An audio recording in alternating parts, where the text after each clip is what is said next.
Actually grew up in England, moved here when I was 16, and ever since then I have been imbibing myself in New York culture, predominantly music when I was younger, but now that I've matured and it's a bit loud out there for me, I sort of started delving into restaurants and beef, and I've been a beef aficionado for quite some time.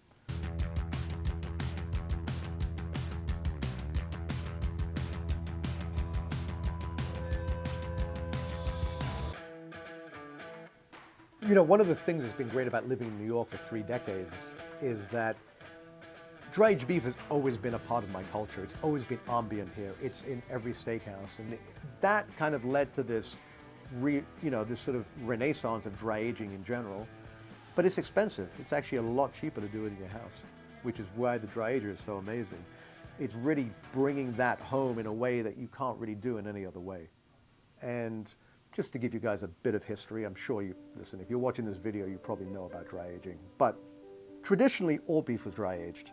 So it wasn't as if dry aging was called dry aging, it was called aging. So traditionally, the butcher was a craftsman and he would dry age the proteins, and that's how things were done. You know, it's a practice that dropped off. When beef became commoditized, it started probably in the 30s or the 40s, but really it was the post-war era. It was the industrial boom. America had just won the war. It was flush with money. It was flush with steel. The interstate highway system was expanding.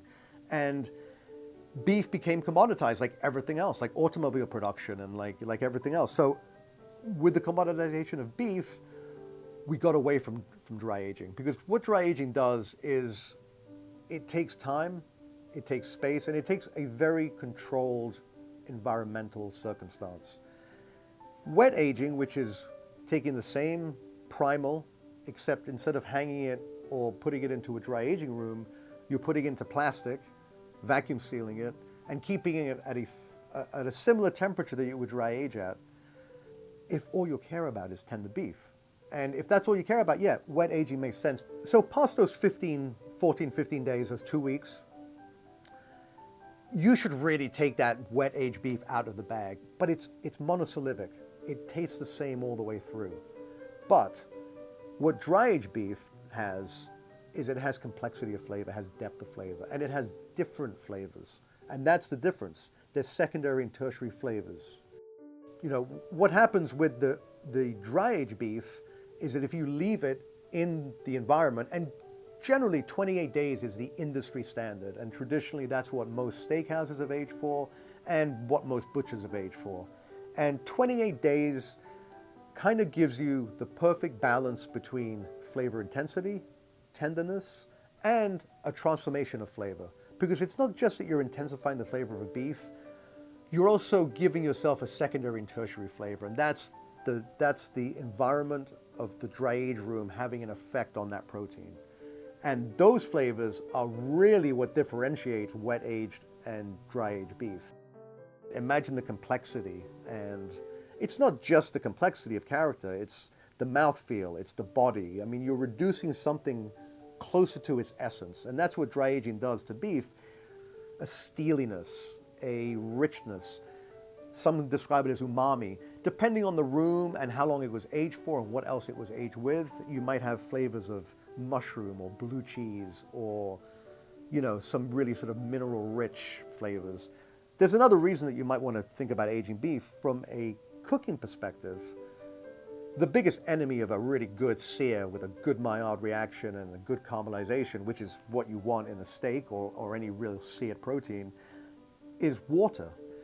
So you're getting a benefit of a better sear, a paradoxically juicier steak, less dilution, more flavor intensity, and you get the same amount of tenderness because it is, you've aged it enough to break that protein down.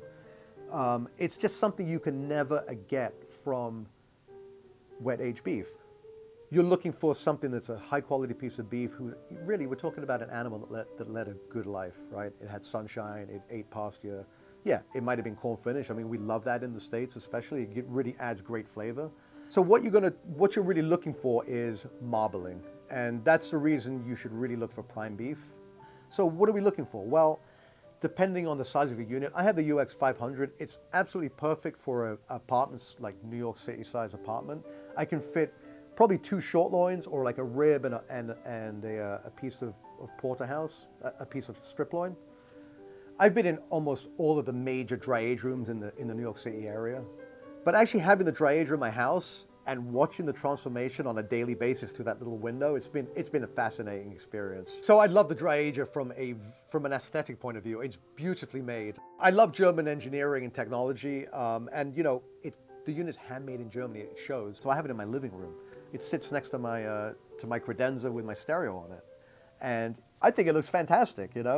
It's a little weird for some people to see like hanging beef, but for a carnivore like myself, it's the natural thing.